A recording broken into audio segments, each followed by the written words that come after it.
I begin this entry with the impossible fact the Munitorum tried to bury in footnotes. Every off-worlder who has consumed Port Hallow's grain no longer requires sustenance. They stop eating, stop drinking, and yet their bodies swell as though fed by some hidden banquet. I have read the autopsies. Organs slick with pale gold tissue, stomachs filled with nothing but sweet-smelling air, and still the numbers climb. This is not famine. This is something older, hungrier, and it has turned a tithe moon into a shrine of appetite. I am Commissar Adjunct Lisa Orant, attached to the 121st Corsican Infantry for the duration of Operation Gavel. The St. Irenae carries 6 full companies, 2 Mechanicus detachments, and a quarantine writ signed by a cardinal who refused to touch the parchment after sealing it. Our orders are clear. Descend, secure the silos, isolate the population, and burn anything that resists. My orders are clearer still. Discover what has broken the Emperor's law of hunger and cut it out before it spreads to worlds we cannot afford to lose. Through the viewing blister, Port Hallow glows a sickly copper under its dying sun. Once a simple grain processing moon, its orbital docks hang slack like snapped rosaries. Clouds drift in unnatural cross currents, heavy with ash, even though no volcanoes exist here. The Auspex crews murmur Binharic prayers while their scopes tremble. Something beneath the crust answers their signals, with a rhythm that is not seismic but syllabic. Measured phrases buried in stone, as though the planet itself is reciting a grace. I note the Corsican's silence as we make orbit. These are soldiers used to trench stink and corpse miasma, yet the hold smells sweeter than incense. Their rations have spoiled into a fine grey powder overnight. Still, they keep them slung at their belts, unwilling to open the packs. Even the servitors flicker in their sockets, machine eyes narrowing as though tasting the air. I recite the litany of iron hunger under my breath. It feels inadequate. Magos Coril, our Mechanicus liaison, clanks up to my station, his voice a thin static hiss. He reports no sanctioned beacons, no friendly IFF codes, only a low-frequency pulse emanating from Silo Complex Theta, deep in the main grain basin. Each pulse carries 4 Binharic characters, FEAS, but the last letter never resolves. As we watch, the signal strengthens until even the human ear can almost catch it, a heartbeat-like throb between the ship's klaxon ticks. I make my formal announcement over the Vox. By order of the Officio Commissariat, Port Hallow is under interdiction. All Corsican personnel will maintain sealed helms and refrain from consumption of local matter until rites of purity are complete. My voice sounds steadier than my pulse. In the troop decks below, the companies repeat the order like a prayer, a chorus of hollow vowels swallowed by rebreathers. Descent briefing. The grain anomalies began 3 months. Ago first the tithe ships arrived light, then full beyond measure, then full of something no augur could classify. Inspectors sent down to audit vanished within a day. Their picked feeds showed empty warehouses one moment, and great shadows sliding between stacks the next. The last transmission ended with a single word in low Gothic. Seated. I pull my cloak tighter, feeling for the bolt pistol at my side. My hands tremble not from fear, but from a gnawing hollowness in my stomach. I ate only an hour ago, yet feel starved. Around me, the troopers lick dry lips, eyes flicking to the grain samples sealed in stasis jars. Hunger as contagion, I think, and mark the observation in my log. Atmospheric entry rattles a St. Irenae like a shell casing.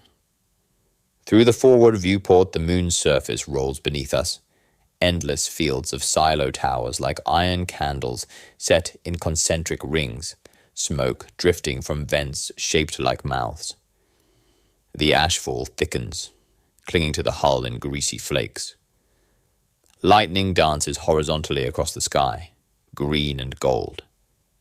I hear Creel whisper, "Incorrect spectrum," before he slaps a sensor incense vial against his chest port. Landing coordinates fixed, Silo Theta's perimeter platform. As retro thrusters fire, Vox static resolves into faint chanting.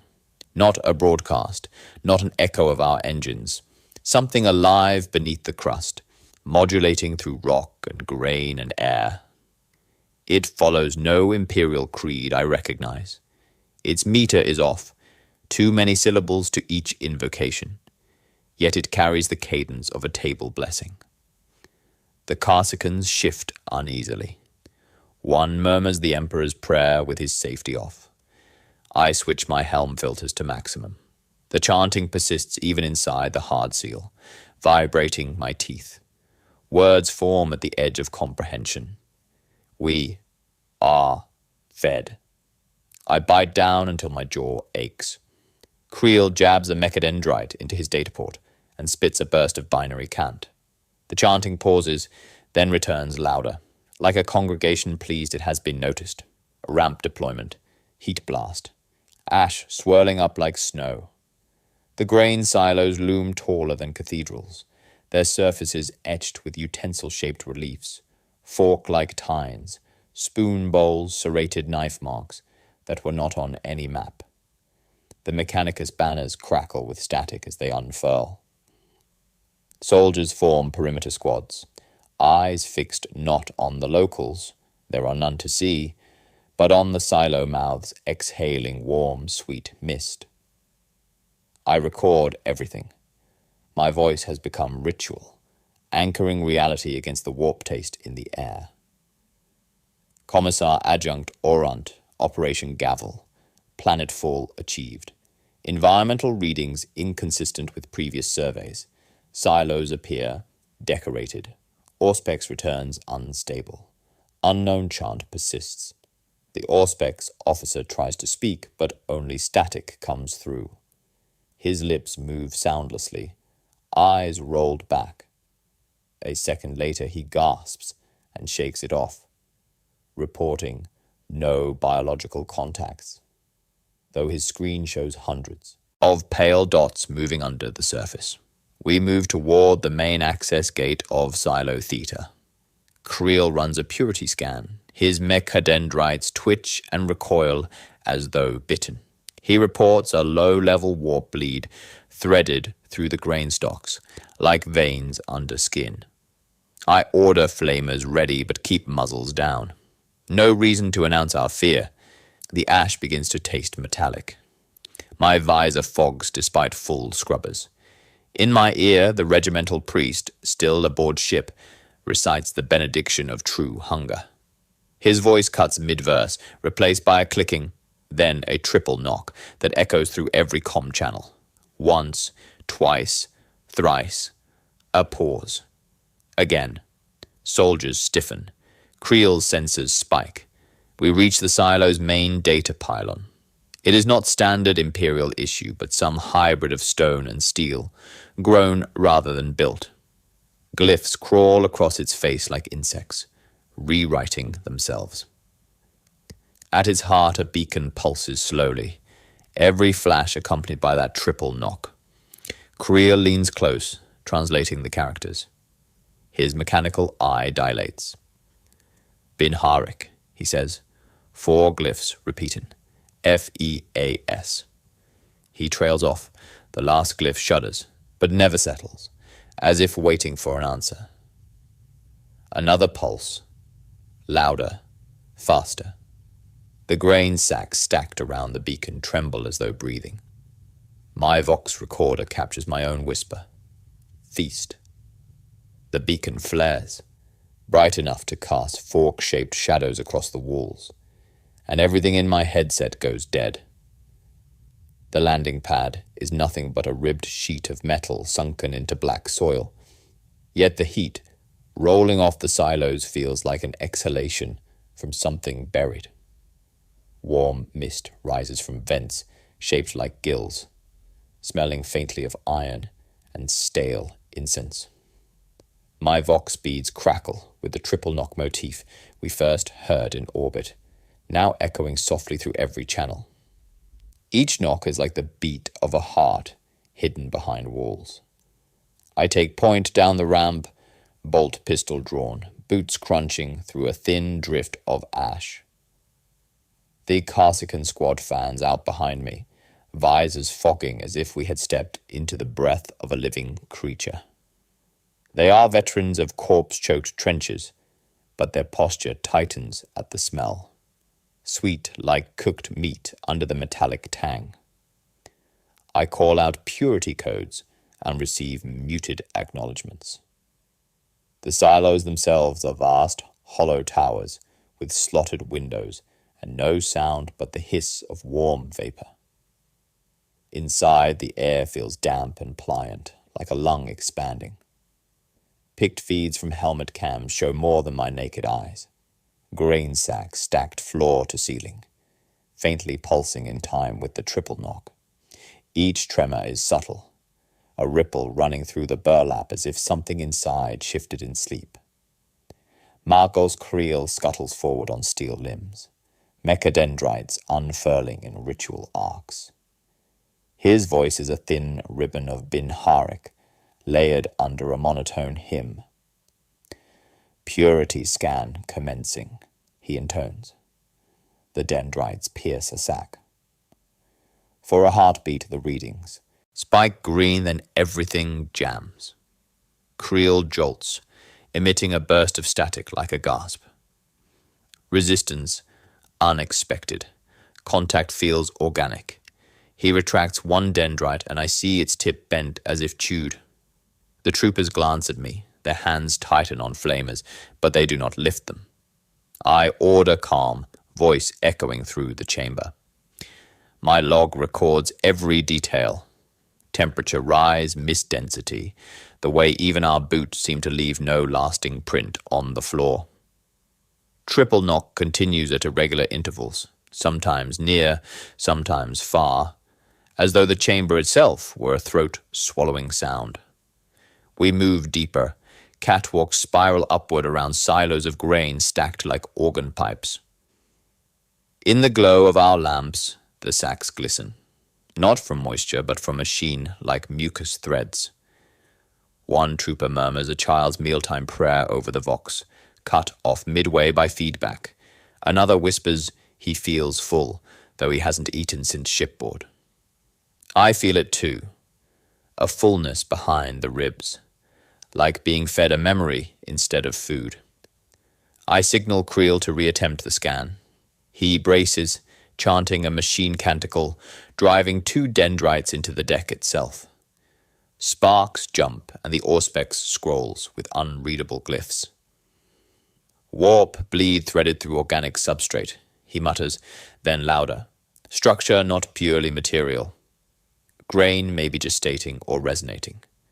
His third dendrite strikes something unseen and retracts, dripping a clear golden fluid that steams in the air. The smell intensifies. Iron, sweet bread, and a faint hint of blood. Helm filters strain. The squad's pick feeds flicker between real and impossible images. For a second, the stacks are tables, laden with meat. Blink again, and the are just sacks. My pulse spikes. I mark the time code in my log. We pass through a narrow corridor between silos. The walls here are no longer metal, but a composite of burlap and hardened starch, like scar tissue shaped into panels. Every few meters, utensils, fork tines, spoons, knives are embedded point first, fused with the wall. They quiver slightly when the triple knock sounds, as if plucked. A Corsican Vox specialist stops abruptly, raising a hand. "Mom, the knock. It's coming from inside the sacks now." His voice shakes. I tell him to keep moving. My own teeth feel the vibration. It's not only sound, it's pressure, like standing in the chest cavity of something that breathes. We reach a junction where 4 silo corridors meet. In the center sits a shrine built of broken ration tins stacked into a pyramid. No candles, only steaming grain heaped at its base. Above the shrine hangs a data pylon grown of black stone, etched with Bidharic glyphs that crawl and fade before we can read them. Creel lifts his mechadendrites, but hesitates. "Machine spirit distressed," he says flatly. The squad forms a perimeter. I kneel, gloved hand hovering over the grain at the shrine. It pulses once under my palm. I snatch my hand back. "Alive," I whisper. Not for the record, but for myself. Triple knock again. This time, the utensils in the wall strike each other, producing a hollow chime. The sound ripples outward like a table being tapped to summon servants. My troopers flinch. One whispers, "It's hungry." Another, "No, it's waiting." I decide to sample the substance despite Creel's warning. Better a known threat than a creeping unknown. I order first-rank Trooper Jand to open a sack under full helm seal. Pick feed active. He nods, steps forward, unslings his combat knife. The others tighten formation. Creel chants a counter-litany, sparks flickering from his servo skull. My recorder captures every sound. Hiss of mist, chime of utensils, the rising beat of triple knock now matching my pulse. Jand kneels at the nearest stack. The sack bulges slightly, as if sensing him. He drives the blade along the seam. The fabric parts not like cloth, but like skin. Warm vapor gushes out, smelling of iron and sugar. Inside is no grain. It is a dense, living tissue the color of raw muscle threaded with filaments of gold that pulse faintly in time with the knock. Jand recoils, knife clattering to the floor. The tissue flexes once, a convulsion, then goes still. Every picked feed shows it differently. Some as meat, some as coiled tongues, one as a nest of small pale hands, but all see the gold filaments shining. The triple knock sounds again, louder than before, echoing up through the silo towers like a drum beat announcing dinner. And then, before any of us can move, the sack shudders, as if something inside has taken a breath. The night watch on Port Hallow is not darkness, but a bruised amber glow that leaks from the silos, as though the grain itself glows in its sleep. We camp in a crescent of burned-out loaders at the edge of the basin, ash settling on our cloaks.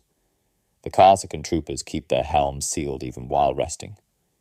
I stand on a rise of cracked ferrocrete and watch the silos breathe. Every exhalation of mist smells of iron and stale sugar. The Vox begins to pick up something new just after third bell. At first I think it's static, then a wind through the silo mouths. It rises and resolves into whispers, low and steady, syllables rolling like beads between fingers. Margos Creel patches into the feed, his mechadendrites flicking irritably. Non-imperial cadence, he mutters. Phrase repeats, host. Banquet host, the term coils in my skull, like a memory I never had. Troopers shift uneasily. Their helmet lights paint the mist in cones of pale gold. One recites the benediction of true hunger. Another follows, and soon a low chorus of imperial litanies hums across our channel, the words overlapping to drown the whispering prayers. Yet the whispers persist underneath, like the murmur of a congregation behind a closed door. At 0320, we begin a sweep of the outer service huts. The buildings are low, windowless, each marked with the sigil of a spoon or knife. Instead of a number, doors hang open, but nothing stirs inside except the mist curling across floors.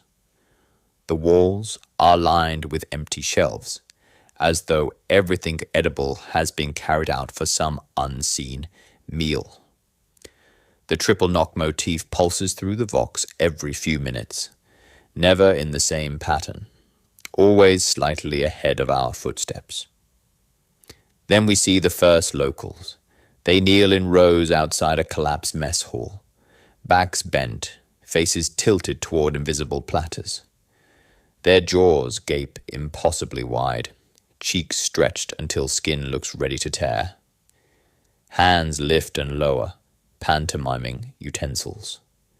No food, no sound except the whispering prayers naming the banquet host. When our lights touch them, their eyes roll white, but they do not stop miming. It is like walking through a fresco of a feast painted in ash. I order flamers ready, but hold fire. These are not combatants. Their bodies are gaunt, yet distended at the belly, as though fed from within.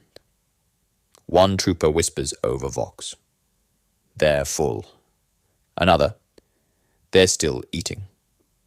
I feel the same hollowness and fullness battling in my own stomach, a sensation like a mouth moving behind my ribs. We push through the rows. The locals do not flinch. A few reach out blind hands, fingers brushing our boots. When touched, their skin feels warm and slightly sticky, like dough rising. Kuril's sensors spike with warp bleed, but his mechadendrites jam again as if biting into gristle. Structure of flesh unstable, he hisses, feeding on ambient memory. Stay moving. Beyond the mess hall lies an open plaza, paved with ration tins, thousands of them, bent inward like mouths closing. In the center stands an altar made of welded cutlery, no icons of the emperor, only a long table carved from bone. Empty plates line its surface, each plate cracked into a spiral pattern. The whispers on the vox grow louder here, distinct syllables calling names none of us recognize. I note the pattern. Every third phrase ends with, "We are fed." The Karsicans' own litanies falter. Their voices grow hoarse. I force my own into steadiness, reciting the creed of the empty cup, a commissariat prayer meant for siege duty. It feels like spitting into a storm. The whispers rise until they drown us, a susurrus of tongues moving without bodies. Helm seals vibrate with it. Even Creel's servo skull sways as though hypnotized. We split into 2 platoons to sweep the plaza's edges. I take first platoon myself, leaving second with Sergeant Dask. We maintain constant vox contact, each unit reporting positions every minute. The triple knock motif begins echoing through both channels at once, sometimes between our words, sometimes replacing them. It's like something tapping on the line, counting our breaths. At 04:15, second platoon reports citing a procession moving toward the silo mouth, figures in tattered worker robes carrying empty trays. Dask orders them to halt, but they keep walking, jaws working as though chewing. His last clear transmission. They're stepping into the grain. Then only static and the triple knock, louder than before. We sprint across the plaza, boots clanging on the bent tins. Locals kneel all around, jaws distended, hands frozen mid-bite. They turn their heads as we pass, eyes blank, mouths still moving in slow chew motions. My vox fills with a new sound, a wet smacking, like many tongues tasting air. Creel deploys Auspex drones. Their feed show the procession vanishing into a haze at the silo mouth, trays clattering to the ground. No heat signatures remain. I call for Dask. Nothing. Another triple knock. I order an immediate triangulation. The drones swirl, glyphs flickering red. Creel mutters a machine curse. Coordinates shift. Not fixed space. Platoon may be inside, but outside simultaneously. We reach the silo mouth. Warm mist bellows out, thick and gold, obscuring everything. Inside, we can just see grain sacks pulsing like breathing. No sign of second platoon. Only their ration tins littering the threshold, hundreds of them, bent inward like crushed cups, edges glistening with the same golden fluid we saw in the sacks. One of my troopers bends to pick up a tin and recoils. "It's warm," he whispers. "It's beating." I order him back. We scan the area. No life signs. No motion except the slow convulsion of grain. The Vox still carries faint voices of the missing platoon. Hubbard slowed and stretched, syllables warped into the same prayer, naming the banquet host. I record everything, my hand steady, though my breath comes short. Commissar Adjunct Orant, Operation Gavel, 0419 hours. Second platoon lost between transmissions. Last known at Silo Mouth Theta. Only ration tins recovered, bent inward, exuding unknown fluid. Vox captures distorted repetition of banquet host litany, the triple knock slams once, twice, thrice, so loud it rattles teeth through helm seals. Then silence. Even the locals stop miming for a heartbeat, mouths frozen open as if listening. We stand at the edge of the mist, weapons raised, hearts hammering. Somewhere inside the silo, unseen, something takes a slow, deliberate breath. The maintenance shaft yawns beneath Silo Theta, like a throat too long ignored. Heat seeps upward in slow breaths, carrying the sweet metallic smell of cooked blood. We descend by ladder, one at a time, visors dimmed to keep the mist from blooming into glare. The triple knock motif echoes faintly through the rungs, not through Vox, but through metal, as if the ladder itself were transmitting a pulse from below. Walls of the tunnel start as corrugated steel, but quickly change into something harder, darker. At first I think it rust, then my glove brushes a protrusion shaped like a fork tine, smooth as bone. My lamp reveals hundreds of utensils embedded in the walls, spoons, knives, ladles, fused with a pale, ossified substance that looks grown rather than welded. They quiver slightly when the knock sounds, like the hairs of an insect sensing prey. The air grows humid the deeper we go.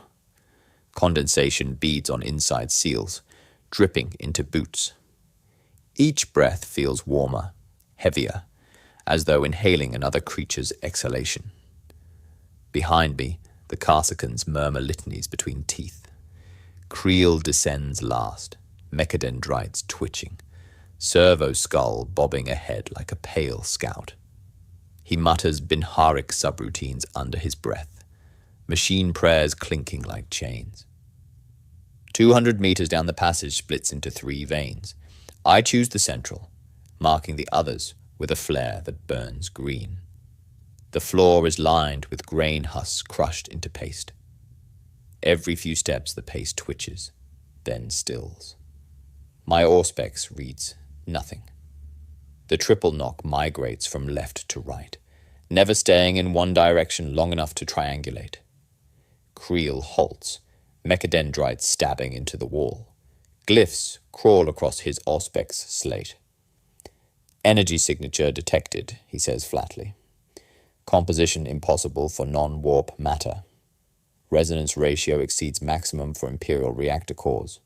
He retracts one dendrite, and it comes away slick with a translucent fluid that smells like warm sugar. The utensil beside the puncture flexes and sighs. The squad tightens.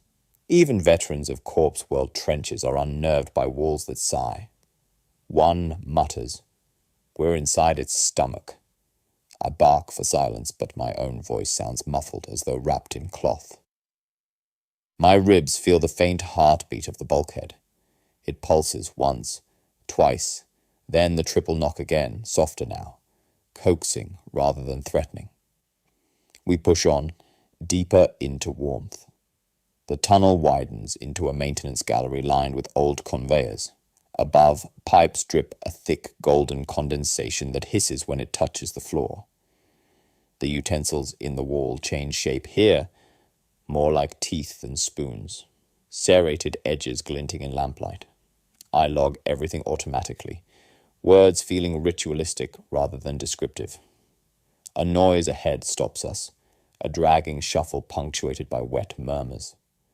I signal halt, raise my pistol. Creel sends the servo skull forward. Its picked feed flickers. At first only mist, then a figure hunched against the far wall, armor in tatters, helmet gone, skin grey, belly distended, and split along the seam of the breastplate. Yet the man still breathes, lips moving around a single phrase. I'm full. I kneel beside him, ignoring the heat radiating from his body. It is Sergeant Dask, leader of the lost platoon. His eyes are milk white, pupils rolling like marbles. Gold filaments thread through his wound, pulsing in time with the heartbeat in the walls. He clutches an empty ration tin, bent inward like the others. His voice does not stop even as blood bubbles from his mouth. I am full. I am full. I am... The third repetition dissolves into a hiss. Creel scans him. Data glyphs spike red. Biological substrate overwritten. Warp resonance feeding through alimentary. Canal into cortex. He reaches with a mechadendrite. The moment metal touches flesh, Dask convulses and lets out a belch of sweet mist. Gold threads snap free like veins of molten wire and recoil into the floor. His eyes clear for a second. He whispers my name, then falls silent. His chest still rises and falls, but the chant continues without breath, projected directly into the air. We retreat a step. The utensils in the wall vibrate, producing a faint chiming like cutlery on plates. Triple knock follows, louder now, like applause after a speech. One trooper crosses himself. Another begins the creed of the empty cup. I join him, voice shaking. Even Creel mutters a half-remembered canticle, Binharik garbled with fear. I order Dask sedated and evacuated, though part of me knows we cannot take him back. 2 troopers lift him onto a collapsible stretcher. He weighs almost nothing despite his swollen belly. As they secure him, the floor beneath shifts slightly, a ripple like a swallow moving down a throat. My auspex flickers with phantom readings, depth changing though we have not moved. At the far end of the gallery stands an industrial lift shaft, door half open. Cables hang slack into darkness. According to schematics, Creel pulls up. It should lead to the old grain-sorting decks sealed before Imperial acquisition. No power should run there. Yet the call panel glows faintly gold. The button is not labeled but etched with 3 utensils crossed. We approach cautiously. The air here is hottest, mist thick enough to bead on visors like sweat. Each knock of the triple motif now matches my pulse exactly. Creel extends a mechadendrite toward the panel, but before he touches it, the lift jerks, doors grinding fully open. Inside yawns a cage of black steel, glistening with condensation. Warm air rushes upward, carrying a smell like fresh bread and old blood. A soft chime rings, the same tone as the utensils, and the lift descends by itself into darkness, chains rattling like distant cutlery. The troopers step back instinctively. Dask's voice on the stretcher rises in pitch, still chanting, I am full, though unconscious. His belly pulses once as though echoing the lift's movement. The triple knock sounds from below, a beckoning rhythm. I record my final log for this segment, voice low. Commissar Adjunct Orant, Operation Gavel. Maintenance tunnels beneath Silo Theta. Structure composed of ossified utensils fused to unknown substrate. Energy signature impossible for non-warp matter. One survivor recovered from missing platoon, Sergeant Dask, presenting anomalous condition. Elevator of non-imperial origin has activated without input. Descending of its own accord, the lift continues downward, chains clattering into darkness. The open cage glows faintly gold, mist curling from its floor like breath. It waits, humming, a mouth ready to swallow. I look at my troopers. They look at me. No one speaks. The only sound is the heartbeat in the walls and the lift's slow retreat, beckoning us down. The lift deposits us into a silence so complete that our own breath sounds like intrusion. Its doors hiss apart, and mist rolls out across a cavern, vast as a cathedral. Lamps on our helms struggle to reach the opposite wall. Light is swallowed by stone carved into long parallel grooves that run the length of the floor like tongues pressed flat. No tables, no benches, nothing but those grooves glistening as if freshly licked. The air is hot and damp, a slow exhalation rising from below. Above, hundreds of bone chandeliers hang on blackened chains. They sway without wind, dripping dark ichor that patters onto the grooves with a sound like small animals drinking. Each drop smokes where it lands, leaving faint gold spirals. The triple knock motif pulses faintly through the chandeliers, each knock answered by a soft chime from the utensils fused into the cavern walls. I log automatically, words falling into the cadence of a prayer. Commissar Adjunct Orant, Operation Gavel. Subterranean chamber resembles refectory, but devoid of furniture. Floor grooves resemble tongues. Ceiling structures, bone chandeliers exuding unknown fluid. The ritual rhythm steadies me, even as my palms sweat inside gauntlets. We move forward in a wedge, flamers raised but muzzles down. The grooves are wide enough to lie in. Their surfaces ripple with a faint mucus sheen that refracts our lamplight into wavering halos. Troopers avoid stepping directly on them, though no order has been given. Every third step the ground vibrates with a pulse not seismic but circulatory. Margos Kuril crouches at the edge of one groove, mechadendrites uncoiling. He lowers a probe, chanting machine canticles, but draws back before contact. Reading unstable, he mutters. Structure, neither mineral nor organic. Energy signature exceeds Mechanicus metrics. Behaves like a sensory organ. His servo skull tilts as though sniffing. It is aware. The chandeliers above drip faster. Ichor beads on armor plates, sliding down in threads that smell of incense and rust. One trooper murmurs the benediction of true hunger. Another answers with the creed of the empty cup. Their voices echo off stone in a dissonant harmony. A counter-litany to the unseen choir beneath. I force my inner voice into tactical clarity, though each word emerges tinged with ritual. Observe, record, contain. Yet another voice, not mine, rises under the words, "Be seated." I bite the inside of my cheek until I taste blood. At the far wall stands an altar-like plinth of black stone veined with gold. Its surface is inlaid with utensils, forks and knives, radiating outward like a sunburst. Creel wipes ichor from his Ulfbeck screen and begins a download. Glyphs bloom across his display, coiling into Binharic script. He freezes. Origin data predates Imperial standard by several millennia, he whispers. This vault built before conquest.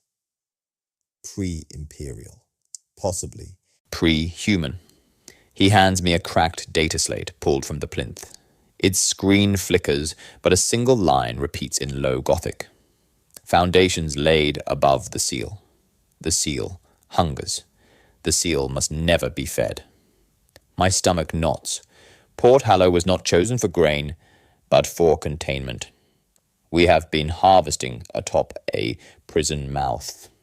I dictate to my log, voice low. Confirmation. Port Hallow constructed atop sealed pre-imperial vault, Current structures may have reached containment. My words sound like a confession. A sudden tremor ripples through the grooves. Not a quake. More like peristalsis. The chandeliers swing wildly, spraying ichor in arcs. Drops hiss on armor, leaving faint burns. Triple knock becomes triple pulse, loud enough to feel in bone. The troopers cluster tighter. Flame is up. Now. One whispers, "It's waking." Kirill's mechadendrites snap back with a clang.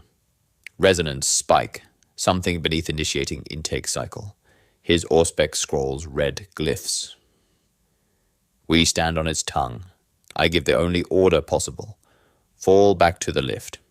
We turn, boots skidding on slick stone. The grooves pulse again, a slow contraction drawing heat from the air. Mist thickens, tasting of iron and bread. The chandeliers shed not just ichor now, but shards of brittle bone that clatter like dropped cutlery. We reach the midpoint of the hall when the floor shifts underfoot, grooves swelling upward as though inhaling. Lamps flare and die one by one. Only the chandeliers glow faintly from within, casting rib-cage shadows across the cavern. My vox cuts to static, all channels replaced by a single slow chewing sound. Dask, strapped to the stretcher, begins to chant louder. I am full, I am full. A metronome of hunger. His belly pulses with golden light, each beat answering the triple knock. The trooper carrying the rear stumbles and nearly drops him. I snatch the data slate tighter, its warning flickering. The grooves quiver like muscles, anticipating a meal. Ahead, the lift waits. Doors open. Mist spilling from its floor like breath. But between us and it, the grooves have begun to rise, curling inward, closing the path like lips. I draw my bolt pistol. The gesture feels absurd against a room that breathes, yet the act steadies my hands. On my mark, I say, voice iron. We run. The chandeliers give a final lurch. Ichor cascades in sheets, hissing where it hits the grooves. The triple knock slams once, twice, thrice, then stretches into a long low note like a throat opening. And then the grooves move. They ripple toward us from the altar, long muscular waves sliding under the thin layer of mist, edges rising like tongues seeking a taste. The first wave slaps against my boots, warm and slick, trying to draw me down. The troopers fire flamers instinctively. Gouts of promethium roar across the floor, but the grooves only shudder, absorbing flame like breath. The lift's lights flicker gold, brighter with each pulse. Chains rattle unseen below. The sound of a table being set. Creel shouts something in Binharic lost under the roar. Dask's chant becomes a scream. I record one last line into my log as we brace to move. Banquet hall without tables now in motion.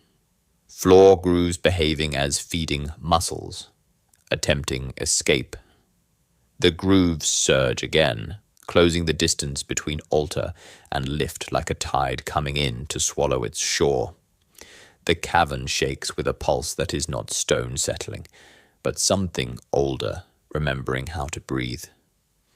My vox fills with static, then the triple knock again. Louder now, each beat, followed by a ripple through the grooves underfoot. Kirill hunches over the data slate recovered from the plinth. Mechadendrites stabbing in and out as if tasting the air. Glyphs swarm across the screen, bright gold against black. His voice comes out flat, stripped of emotion. A countdown, he says. Binharic litany. Sequence repeats every 33 seconds. Each cycle ends with phrase, great unsealing. The words sink into us like lead. We tighten formation instinctively. Flamers angled out, as though discipline can push back inevitability. Every time the litany resets, the triple knock echoes from walls, floor, ceiling, as if the entire vault is nodding in agreement. How long until it completes? I ask. Creel's augmetic eye dilates, tracking scrolling numbers. Unknown terminus. Scale may be planetary, could be hours, could be years, but rhythm accelerates. Whatever lies beneath, it is preparing to rise. Mist thickens around us, and the grooves in the floor flex with each knock. One trooper whispers, "It's counting us." His voice is hushed but clear over Vox. I silence him with a glance, though in truth the same thought coils in my own skull. I order retreat. Back to the lift. Regroup topside. The squad pivots, boots hammering slick stone. But the lift we came down on is gone. Not destroyed. Gone. The shaft behind us stretches away at an angle that makes no sense, slanting sideways, ladders twisting into curves that vanish into mist. The air hums faintly, a note held too long. Creel raises the auspex. His voice crackles with Benharic overlays. Corridor geometry has reconfigured. Non-Euclidean adjustment. Space is folding around central axis. His mechadendrites whip like agitated serpents. The vault is not architecture. It is anatomy troopers curse under breath. One drops a flare. It rolls 3 meters, then slides uphill against gravity before vanishing into a groove that swallows it whole. No flame remains. I force calm into my log. Operation Gavel, Addendum. Retreat path compromised. Corridors shifting without mechanical cause. Suspect warp manipulation embedded in structure. Each word feels like laying stones over a grave. We press forward into what should be a service tunnel. It bends back on itself within 20 paces, depositing us in the same hall, but from the opposite wall. The chandeliers drip faster, each drop hissing like acid. A trooper fires a short burst at the ceiling. Bullets vanish mid-flight, dissolving into sparks. Triple knock again. This time it resolves into 4 beats, then 5, accelerating like a heart quickening. Creel hisses. The litany is near completion of current cycle. When it resets, pattern may change again. We huddle near the plinth. Its inlaid utensils glow faintly, gold veins pulsing. I glance at Dask strapped to his stretcher. His chant has shifted. No longer I am full, but it will open. The words scrape out of him in a voice not entirely his. His belly swells with each syllable, light leaking from split seams in armor.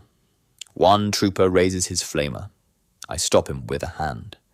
Burning Dask would be mercy, but I fear it would also be acknowledgement. And acknowledgement here is invitation. Creel speaks again, voice thin. The litany is not only countdown. It is call and response. Something above or within is expected to answer. If we remain, we risk being the response. The chandeliers swing harder, bones clattering. Their dripping aligns with the knocks, creating a rhythm like utensils tapping plates. A feast being announced. I order movement, any direction away from the plinth. We try the eastern passage. It curves downward into darkness, walls narrowing until mechadendrites scrape on both sides. The floor is soft, springing like cartilage. Mist presses close, glowing faintly gold. My Vox clicks with phantom transmissions. My own voice from earlier logs, repeating sentences I never finished. Retreat compromised, retreat compromised, retreat. The troopers falter, weapons wavering. I bark cadence, reciting creed of iron hunger. My words clash with echoes of my own voice, but the rhythm steadies boots enough to keep moving. Then the corridor bends, not turning but folding, depositing us once more into the banquet hall.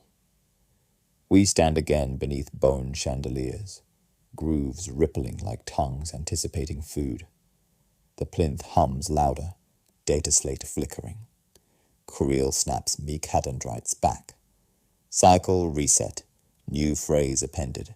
Banquet ready. The squad edges closer to panic. I see it in their stance. Hear it in shallow breaths, through rebreathers. My own pulse hammers in time with the knock. I raise pistol, more symbol than weapon. Hold formation. Eyes outward. No surrender. Dask laughs suddenly, high and thin. His eyes snap open, pupils glowing faint gold. The host sends its invitation, he whispers. Do not be late to table. His belly convulses. Gold filaments writhe under skin. The chandeliers flare at once, bathing hall in sickly light.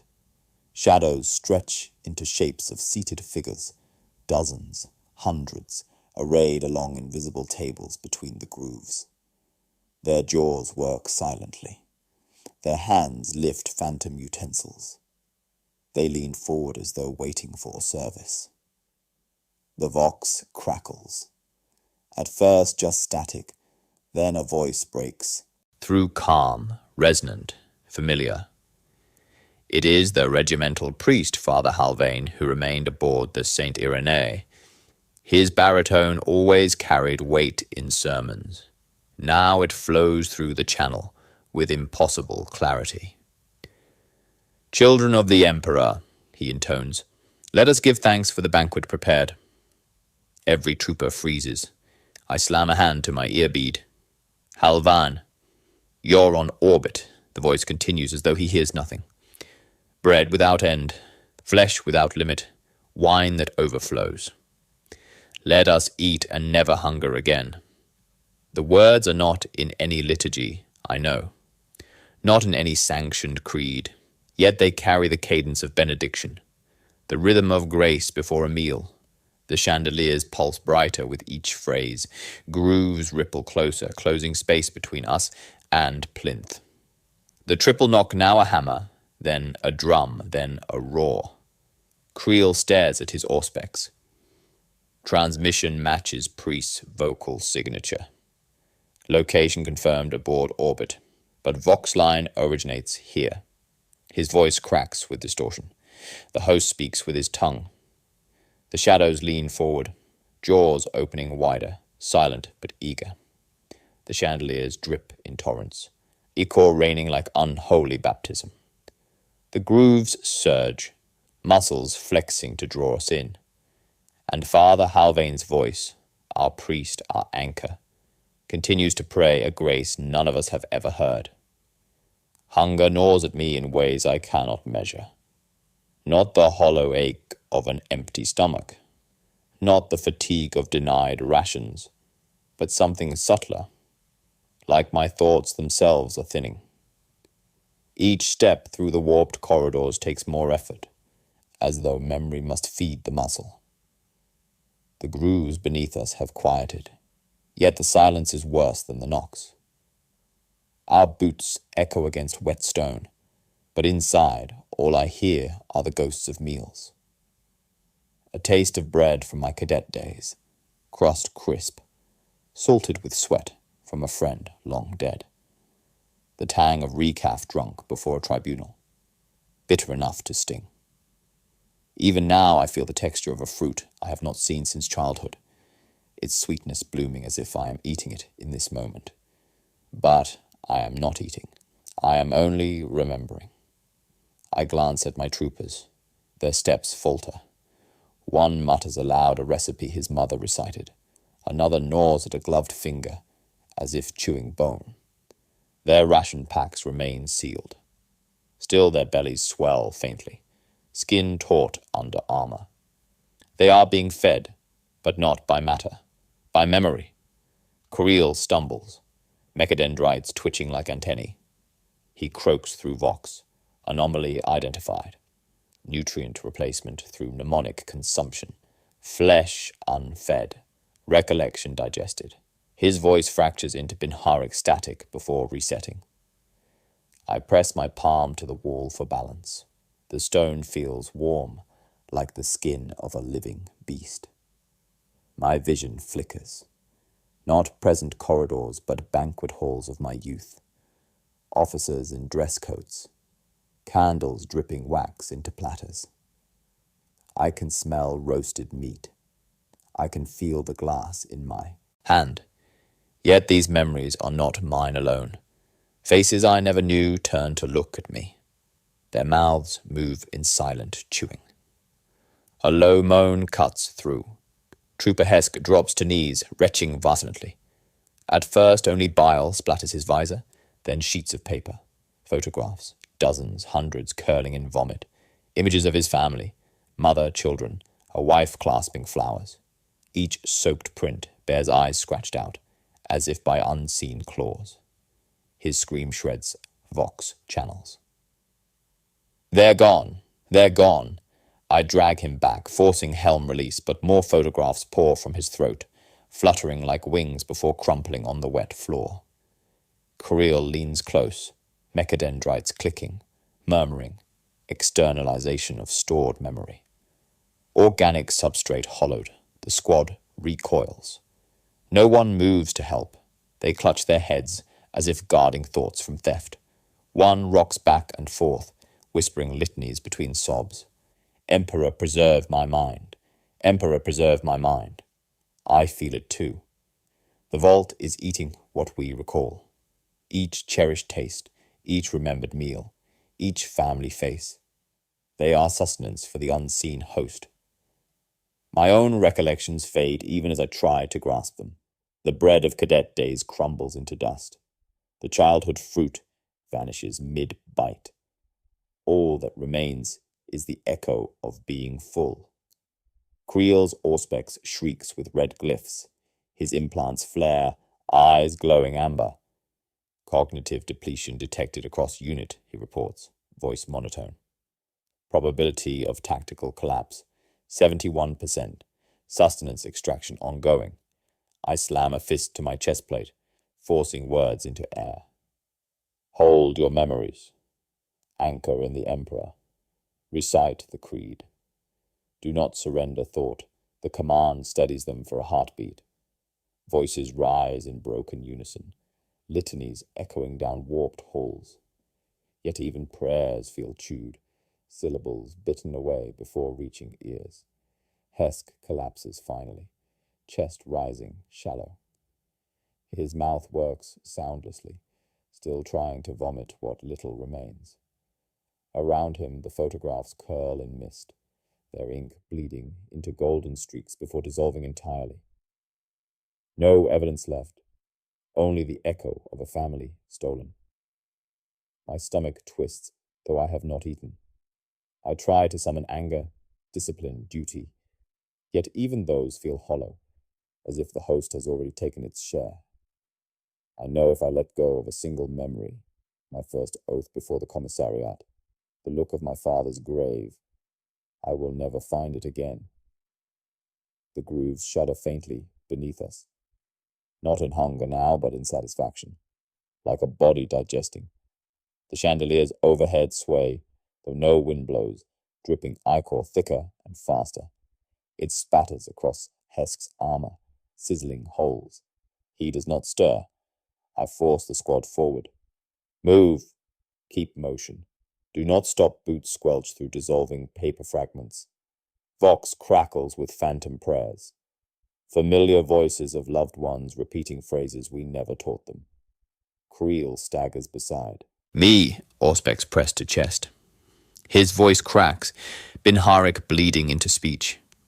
System adapting. Host evolving toward cognitive saturation. My implants registering. New directives I turn. His mechadendrites writhe uncontrolled, tips splitting into fine tendrils. They snake toward nearest trooper, brushing armor, tasting. The soldier jerks back, shouting. Sparks jump as tendrils scrape helm seals, leaving trails of steaming saliva like residue. Creel, control yourself, I snap. My pistol is in hand before I realize it. But he does not answer. His augmetic eye flickers gold, his mouth opening wider than flesh should allow. From within, a voice issues. Not his monotone, but layered tones, male and female, child and elder. We are fed. We wish to taste more. Let us sample the tendrils lengthen, snapping outward like tongues. They slap against armor plates, sliding along vox grills. Each contact leaves troopers gasping, as if something is tugging memories through their skin. I record quickly, breath harsh. Chapter entry. Anomaly confirmed as mnemonic feeder. Soldiers losing tactical sense, starved of recollection. Trooper Hesk dead, consumed entirely. Magos Creel compromised, implants sprouting tendrils attempting to harvest squad. One tendril lashes near my visor. I slice it with bayonet, golden fluid spraying hot on cheek. Creel reels back, shrieking in static. Yet more tendrils sprout, dozens now writhing hungrily. The squad scatters, litanies shattering into screams. I hold pistol firm, though my hand shakes, every instinct torn between shooting Creel or saving him. But the host has already claimed part of him. The grooves ripple again beneath, moving closer, answering his transformation like applause. And then Creel lifts his head, tendrils quivering, and whispers, "Allow me just a taste." The vault's heartbeat grows faster. Each triple knock rattles the grooves like ribs of a great beast preparing to inhale. Creel's tendrils whip erratically, brushing stone, twitching as if caught between loyalty and hunger. The troopers circle him, flamers aimed, but none fire. I hold them back with a gesture. There is something larger at work than Creel's corruption, and the chamber itself confirms it. The chandeliers flare in sudden synchrony. Bone ignites with golden fire, light pouring downward in cascading streams. It does not strike us but spreads into the air, painting forms that hover above the grooves. A ritual projection, not image, not matter, but memory made visible. We stand in the midst of a vision. At first it seems a single figure, towering, robed in flesh, crowned with utensils fused into a halo. But the edges dissolve into multiplicity. Dozens, hundreds of shapes braided together, jaws overlapping, tongues extended. It is not one demon. It is a whole ecology, a warp-born system of appetite, layered like organs inside an infinite stomach. Creel's auspex shrills, drowning vox, his mechanical eye stream symbols. Classification impossible, he mutters. Composite entity. Design resembles navigator gene patterns. Not accident. This was seeded. The vision shifts. We see void ships older than the Imperium itself, hulls carved with spiral mouths. Navigators in ancient robes cast urns of luminous grain onto dead worlds. Everywhere the grain takes root, hunger changes. Not starved bellies, but guilty souls become sustenance. The ecology devours not food, but sin itself, feeding on memory, shame, desire. A cosmic sacrament turned into infestation. My knees nearly buckle. The host was no wild demon spawn. It was made, cultivated by those entrusted to guide humanity through the warp, a heresy older than our creed. The projection sharpens. We see people kneeling, not starving, but confessing silently, as the grain fills their lungs. Each admission of guilt feeds the ecology. Their sins dissolve into light. They smile even as bodies collapse into husks, because the hunger has been taken away. The troopers mutter over vox. It eats what we remember. It eats what we regret. One whispers, maybe it's mercy. His voice shakes like glass. I force my tone into steel, though every word tastes weak. Mercy that consumes the soul is not salvation. It is damnation. Yet even as I speak, a piece of me wonders. If the host removes pain of memory, who among us would not be tempted? I recall the tribunal, the soldiers shot for cowardice under my order. Their faces burn in me nightly. What would it be to forget? The projection answers without words. Plates appear on the grooves, laden with golden loaves.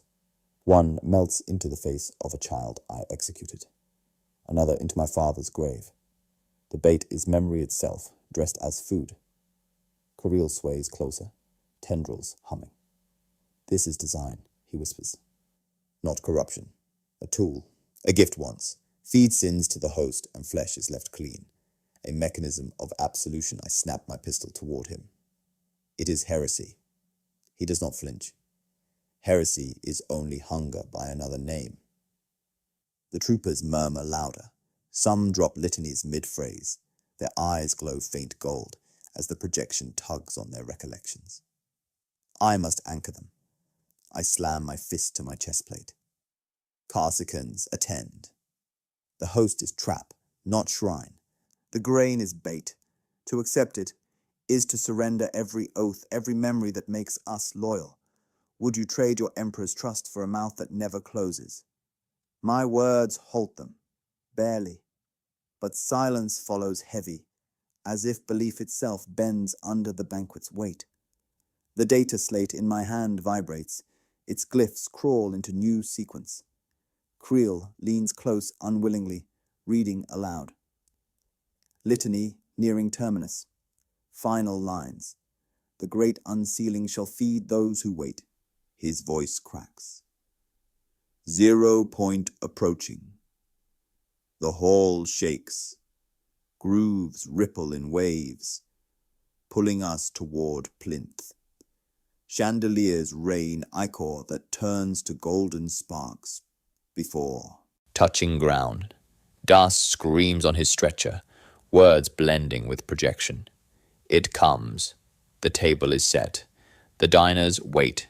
His belly bursts with light that does not kill, but illuminates him from within like lantern flesh. We stagger back, trying to find any path, but corridors fold again. Non-Euclidean angles loop us always to the same center. Vox sputters. Phantom voices chant grace after grace, languages dead for millennia, each praising the host. I record into log, though I know no one may hear. Midpoint reveal, anomaly identified not as singular demon, but warp ecology seeded by navigators of ancient origin. Function, devour sin via recollection. Grain is bait, strategic paradox. Destruction would sever supply, yet condemn millions already consuming. The dilemma is cruel clarity. If we burn Port Hallow, the addicted across the sector will starve mentally, collapsing into madness. If we let it live, the host will spread. Either choice is damnation. A trooper screams suddenly, dropping a weapon. I can't remember my wife's face. He claws at helm, eyes wide. Another retches a stream of playing cards, each card burned with images of sins confessed. They crumble into sparks mid-air. Creel's tendrils lash outward, drinking from their collapse. His voice rises in layered tones. The cycle completes. The banquet begins. The chandeliers shatter. All light converges onto the grooves. They swell, tongues rising high, splitting down the middle, like jaws opening. Mist pours upward, not grey, but brilliant gold. Warp light condensed into syrup that floods the chamber. It smells of bread, incense, blood. Above, the projection dissolves into real motion. Through cracks in stone, we see sky, or something like it. The surface of Port Hallow splits open. Silo towers tilt apart, steel jaws unclamping. From orbit, they must resemble mouths yawning in unison. Golden light spills upward like a beacon into void. Creel's Auspex screams with unreadable glyphs. His voice drops into awe. Countdown reached 0, the unsealing complete. The floor heaves beneath us, grooves rippling forward like muscles dragging prey toward throat. Vox howls with Father Halvane's impossible voice, still aboard orbit, yet chanting over us, "Children, be seated." The feast day arrives. The silos above gape wider. golden light pouring through cracks, drowning every shadow. The jaws of Port Hallow open, and we stand upon its tongue. The ground convulses as though the entire moon has inhaled at once. We stagger, slammed against slick walls, and then the world lurches upward. Mist surges through the cavern, thick and gold, carrying us like silt in flood. The chandeliers shatter overhead, bone shards raining like glass. Before I can issue a command, the grooves split wide, and the vault itself rises. We are vomited onto the surface. Ash clouds whirl into spirals above, sky burning copper.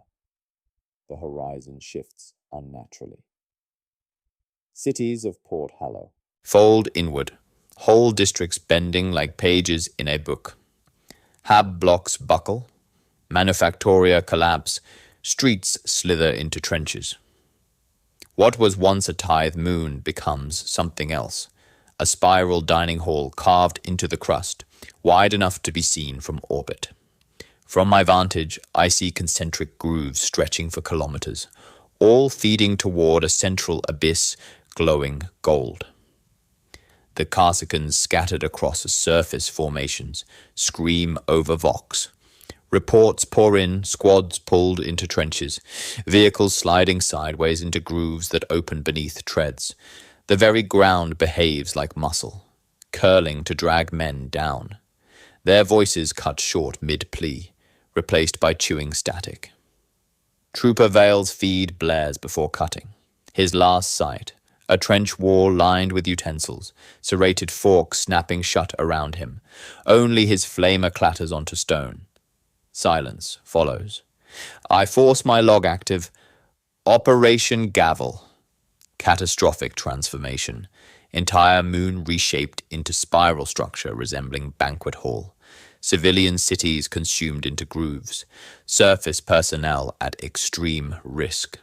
My words feel tiny against scale of calamity. Margos Creel stumbles beside me, tendrils writhing, eye-burning gold. He croaks. From orbit, the geometry will be unmistakable. A table prepared.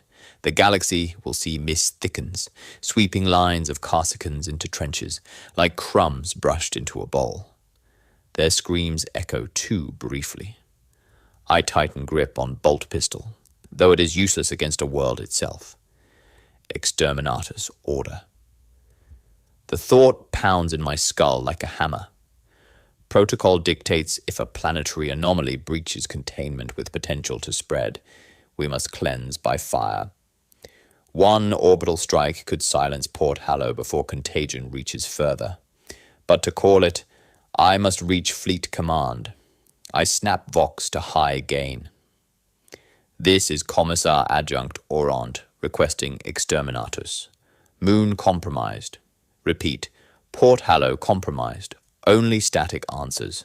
Then a voice sliding between frequencies. It is not command, it is a chant. Low, layered, every syllable measured. The words repeat. Grace before meat. Grace before meat. Grace before meat. My request dissolves into their rhythm. Comms jammed not by interference but by liturgy. A hymn blocking heaven itself. The troopers around me falter, clutching heads as phrases echo inside helmets. One drops weapon, muttering grace along with Vox as if compelled. Another kneels, hands folded, jaw slack. I bark at them, voice harsh. Stand, recite creed, drown it out. A few obey, litanies spilling broken from tongues. But the host chant is louder, carried on every channel, vibrating in bone. I taste ashes in my mouth, though no fire burns. The grooves ripple closer, licking at boots. Behind me, the central abyss yawns wider, a throat awaiting course. I imagine from orbit it must look like a holy chalice inverted. Duty claws me. Exterminatus is only hope, but I cannot send order. The Vox is no longer tool, but altar. Each transmission reshaped into worship. I slam fist against chestplate, invoking oath. Emperor above, grant me clarity. If fire is needed, let it burn. My voice cracks, swallowed by mist. Creel shudders, tendrils stretching skyward as if tasting cosmic air. His voice overlaps with others, hundreds at once. You cannot burn hunger. It feeds on flame as on flesh. His laughter, mechanical and human, merges with roar of shifting stone. I ignore him. My gaze fixes on horizon where Manufactoria once rose. Now towers tilt downward, aligning into spiral cutlery like massive utensils. Whole cities turned into ornaments on a plate. Civilians still wander, jaws distended, miming meals at invisible tables even as ground drags them toward abyss. Their silence is more terrible than screams. I try Command Vox again, using secure commissariat code. Static, then words. My words. Commissar Orant, the voice says. My voice, but slower, deeper, warm as prayer. You are weary. You are loyal. Come alone and you shall be spared. Every trooper turns toward me, as if I spoke aloud. But I did not. The broadcast rolls across open channels, repeating endlessly, my own tones promising safety if I go by myself. Mist swirls around boots, tugging like fingers. My stomach knots with hunger that is not mine. The host speaks through me, promising sanctuary, promising survival. I record last fragment, handshaking. Personal broadcast intercepted. Voice identical to mine, inviting me alone. Exterminator's order blocked. Situation critical. Host has turned its invitation upon me. The grooves ripple closer, jaws opening. Above, golden light pours from silos like wine into waiting chalice. And my own voice whispers over Vox, soft and sweet. Come, Lisa Orant. The table waits. The grooves drag us inward until even resistance becomes ceremony. I no longer walk. I am delivered. The mist parts ahead, revealing a central chamber vast and hollow, carved into the shape of a throne. It rises from the floor as though forged from spoons, and knives welded together. Blades bent into armrests, bowls overlapping to form a high back. Every utensil gleams faint gold, pulsing faintly in rhythm with the triple knock. The temperature plummets. Frost creeps across my visor, though no ice forms anywhere else. The trooper's breath fogs, then sound dies completely. No drip of ichor, no hiss of mist. Only a heartbeat remains slow and heavy, thudding beneath my ribs. Not external, not mine. It beats inside me and outside me in the same rhythm, as if the chamber has chosen my chest as metronome. I step closer. The throne radiates silence. Creel lingers behind, tendrils twitching like nervous fingers. Troopers form a ring but hesitate, weapons drooping as if reverence has replaced discipline. Something compels them to bow their heads, though I give no command. Then the vision comes. The mist above us shimmers, congealing into long tables stretching into infinite distance. At each table sits my regiment, the 121st Carsican Infantry, seated in rows, helmets removed, mouths open in quiet anticipation. Their plates are empty, yet each man and woman leans forward as if ready to be served. I see faces I know. Vale, Hesk, Dusk, alive though I know them dead. Their eyes fix on me. Plates fill suddenly with golden loaves, steaming with impossible warmth. Each soldier eats, but the food is not grain. It is their futures, their unspent days, their victories yet unearned. They chew fragments of themselves. Weddings that never occur, promotions never granted, lives unlived. The more they eat, the more hollow they become, skin turning translucent until only memories remain seated at the table. I clutch my temples. Stop, I whisper, though the sound is devoured by silence. A voice answers, not aloud, but through the heartbeat in my chest. It is Laird. thousands of tones weaving into one, gentle yet commanding. We do not waste, we serve. Your regiment is beloved. Spare them, seat them. They will eat their futures, and hunger will end. The vision shifts. I see alternative paths, men starving in trenches, children broken by plague, tithe fleets starving entire sectors. The host's voice threads through each image. Give them to me, and their suffering is consumed. Become my mouth, and they will be spared. Speak grace for them, we will provide. I feel weight on my shoulders, invisible hands guiding me toward the throne.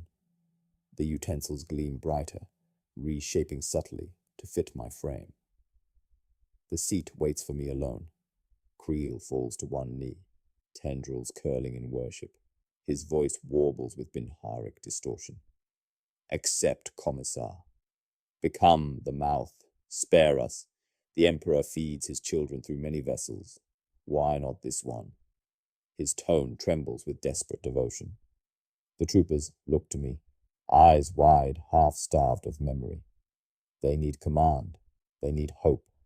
And part of me, ashamed, desperate, wants to believe the host, to let them eat futures instead of flesh, to trade tomorrow for peace today. The heartbeat quickens, sinking with my own until separation vanishes. I cannot tell where I end and it begins.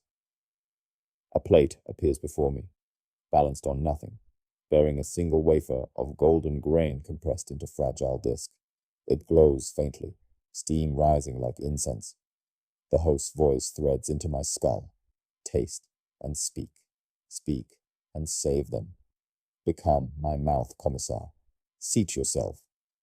I shake my head, forcing words past clenched teeth. I am sworn to the Emperor, not to you. The vision flickers. I see terror itself, golden throne silent, pilgrims starving in endless lines. The host whispers, even your Emperor denies bread. We offer it freely. My resolve fractures. My throat aches with hunger not mine. The wafer hovers closer. Troopers stare, lips parted, waiting for me to decide. Creel whispers, do it. Save them. I reach for pistol. My hand shakes. The wafer tilts. I tell myself I will knock it away. I tell myself I will burn it. But the moment it touches my lips, hunger devours reason. My teeth close before thought intervenes. A snap. Sweetness floods mouth, thick as honey, bitter as ash. The wafer dissolves on tongue, trickling fire down throat. Heat surges through chest. My heart slams once, twice, thrice, answering the triple knock. The host's voice blooms inside me, triumphant, intimate. You have tasted. You are seated. The banquet has its mouth. I stagger, clutching chest, unable to spit, unable to stop. And the regiment in the vision leans forward, smiling, waiting for me to speak the grace. The wafer dissolves, and the chamber vanishes. Orant does not fall, yet the ground is gone. The throne dissolves into horizon, replaced by a spread of stars bending like molten glass. She is no longer in her armor, but within a mouth vast enough to hold galaxies. The host has swallowed her perception whole. Closed third person, she watches herself stand, yet also feels every hunger in existence. Famine shrieks from hive worlds, gnawing thirst of frontier colonies, the desperate craving of penitence begging absolution. Each pang threads into her marrow. The galaxy's emptiness becomes her own body. She sways, ribs rattling with more than breath. Her teeth throb. They lengthen, silvering into utensil shapes, edges reflecting impossible constellations. When she closes her mouth, the click echoes across void. Her stomach aglows through armor, swelling with heat like an oven. Inside, she senses not food, but recollections, sins, memories devoured across 1,000 worlds. The host is not a beast. It is a cuisine, an ecology of appetite, a psychic gastronomy expanding by taste rather than territory. Orant gasps. The breath comes out not air but steam sweet, with bread and blood. Troopers recoil, murmuring litanies. Some drop weapons, unable to meet her eyes. She reaches to reassure them, but her voice doubles. Hers and another beneath. Creel jerks forward, tendrils whipping. His eye burns red, not gold, as he begins a counter-right. Binary prayers crackle from vox grills, flooding the chamber with machine psalms. The Auspex blares canticles, each number sequence hammered like a nail. Sparks fall from his body as if his frame burns with liturgy. The host roars inside Orant, affronted. Her chest spasms. Heat sears throat. She doubles over, vision splitting. On one side she sees Creel, small and desperate, drowning himself in code. On the other, she sees banquet tables stretching forever, each laden with faces she once knew, begging to be eaten. Her heart slams. The triple knock motif thunders not from stone now but from her ribs. Each beat spills warp light through visor, blinding nearby troopers. Their cries sound distant, muffled by the feast rising inside. She tries to speak her oath for the Emperor, but the host twists words into invitation for the banquet. Sound ripples outward, and shadows of seated figures lean closer, jaws working in unison. Creel raises his voice, machine prayers shrieking until even walls quake. His implants vent steam. Tendrils ignite in arcs of white fire. He screams in Binharic, no mouth but the Omnissiah's. The chamber trembles, chandeliers snapping loose, bones crashing like thunder. For a heartbeat, the host recoils. Orant seizes that moment. She feels tether between herself and the banquet titan. Hunger courses through veins, but for the first time she can direct it. The host waits for her to command, for grace to pass her lips. She realizes she can steer its appetite, not silence it, but aim it. She straightens, silver teeth glinting, stomach blazing bright enough to silhouette every soldier. Her voice rises, layered, terrible. Feed upon me. The host hesitates. Then it answers. Heat tears through her chest. Memories she swore never to yield flash. Faces of comrades shot under her order. The first oath spoken before Commissariat banner. Her father's burial at dusk. Each vanishes as she gives it up, devoured in a single swallow. Troopers watch in awe and dread. Some whisper she glows like a saint. Others cry she reeks of sorcery. Creel collapses, tendrils smoldering, eyes wide at her defiance. For one moment the chamber obeys her. Grooves freeze mid-ripple. The spiral of the moon stills. Vox clears, static dropping into silence. Orant feels power surge through her bones, the ability to direct the banquet, to command its feast. But the cost is immediate. What she surrenders will never return. The memory of her oath is gone. She knows she swore, but cannot recall the words. Her father's grave is erased, not forgotten but unmade, as if it never existed. Her lips tremble. She realizes this is the bargain. She may wield the banquet, but every command will cost something irreplaceable. The host whispers, tender and vast, yes, mouth, guide us, feed us, spare them if you wish, pay with yourself, and all will be seated. She staggers, knees locking, torn between horror and duty. Troopers look to her for salvation. Creel, broken but alive, whispers hoarse, You control it. Emperor help you, but you control it. The heartbeat inside her swells, demanding another offering. Her silver teeth ache. Stomach glows like a furnace, ready to burn more of her past. Orant lifts her head. For one heartbeat, the banquet bows to her. She is its mouth, but the cost has only begun. The chamber quakes as if eager for her decision. Mist seethes, chandeliers bleed ichor faster, grooves flex like throats swallowing. Orant steadies herself on the throne's cutlery armrests, silvered teeth bared. Her chest burns, stomach glowing like an oven. Every pulse of her heart shakes the hall. She looks at Creel first, smouldering, bent, yet still alive. Troopers stagger around him, dazed, starving of memory, clutching one another, their eyes fix on her, hollow with need. She knows they cannot endure another cycle of the banquet's hunger. Duty carves through hesitation. Creel, she orders, voice doubled, hers and the host's. Evacuate the survivors. There's a tunnel, west wall. Take them through before it collapses. Creel hesitates, tendrils twitching like broken antennae. And you? Her heart slams thrice, echoing loud as artillery. Triple pulse, the motif has turned inward. Not knock from the vault, but rhythm from her ribs. I will hold it, she says. I will feed it myself. Mist recoils, as though in recognition. Creel bows his head, muttering Binharic prayers, then rallies troopers. They stumble toward narrowing tunnel mouths. Stone grinds, walls folding like jaws. Still they push, hauling wounded, dragging stretchers. Each step leaves echoes of voices, memories torn from them as toll. Orant turns away.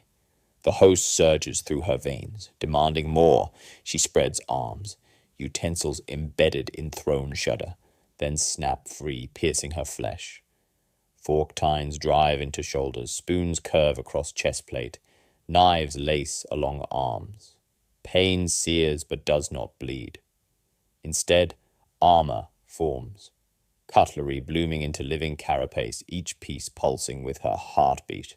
She screams once, but the scream is not her own. It is chorus, layered voices of the regiment, each cry threaded into one. The host laughs inside her lungs. Her heart slams again. Pulse, pulse, pulse. The rhythm shakes chandeliers, shatters bones into dust. Grooves ripple outward, echoing her beat, as though the entire moon now sinks to her chest. She feels its appetite bending toward her, every mouth in vault turning inward. She realizes she has inverted the feast. Hunger focuses on her alone. Visions flicker, comrades freed from tables, futures unconsumed. For a breath she believes she spares them. Then agony doubles. Memories burn away, her mother's smile gone, commissariat oath erased, even taste of water forgotten. The host devours everything she surrenders. The body horror crescendos. Spoons melt into mirrored scales along arms. Forks sprout like antlers from spine. A serrated knife juts through thigh, anchoring her to stone. Her stomach glows blinding, golden furnace radiating heat that chars floor. Troopers look back from tunnel, eyes wide in terror and awe. To them, she is saint or monster. No difference. Go, she shouts, voice cracking. Mist carries her command, shoving them onward. Creel drags last soldier through. Tunnel mouth convulses, nearly sealing behind. Alone, Orant kneels, body bristling with cutlery armor. Her reflection stares back from spoon scales, features dissolving, eyes burning gold. Each heartbeat stills more of the moon, as though Port Hallow itself now waits for her next command. The host murmurs inside, tender, triumphant. Mouth of the banquet, you seat yourself. Speak, and all will obey. She resists, biting silvered teeth until sparks fall. Yet words bleed from her throat without consent. They echo across vault. Carried through stone, up trenches, into skies. On the surface, civilians kneeling at phantom tables freeze. Their mouths stop chewing. Carsicans fleeing through trenches halt, eyes lifted. Vox channels flare. Across every frequency, her own voice blooms, rich and terrible, multiplied until it drowns all others. Children of Port Hallow, it intones. Be seated. The commissar speaks. She clamps mouth shut, but sound continues. The host has taken her tongue, reshaped her voice. She feels it radiating across crust, through silos, into orbit. The entire moon vibrates with her syllables. Her heart slams. Pulse, pulse, pulse. And with each beat, more structures collapse into spiral hall. Cities curl inward. Manufactoria tilt. Whole continents shiver. The banquet reshapes under her command, though she never willed it. Tears stream down cheeks, sizzling on spoon scales. She realizes she cannot stop it. By taking hunger into herself, she has become conduit. Every order she thinks, even unconsciously, threads into host's liturgy. Already, she has spoken once, and the moon obeyed. The cost deepens. Memories peel away faster. First kiss, academy comrade. Even her own name flickers. She knows she is commissar, but the word orant feels hollow. The host replaces memory with appetite. Creel's last glance haunts her. She sees him at tunnel mouth before rock sealed, his augmetic eye wide with both reverence and dread. He saw her sacrifice, but also her corruption. Will he believe she tried to save them, or will he mark her as apostate?